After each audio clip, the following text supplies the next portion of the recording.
Welcome to our tutorial on how to scroll one page at a time using your mouse in Windows 10.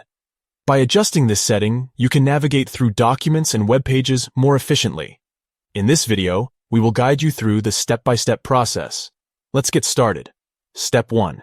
Press the Start button located at the bottom left corner of your screen. Step 2. From the Start menu, select Settings.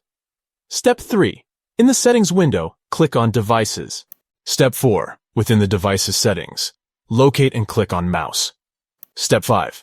Under the Roll the Mouse Wheel to Scroll section, you will find a drop-down menu. Click on it and select One Screen at a Time.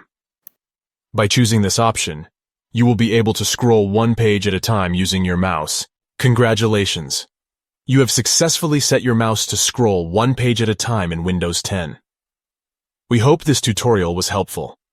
If you found this video informative, please give it a thumbs up and consider subscribing to our channel for more Windows 10 tips and tutorials.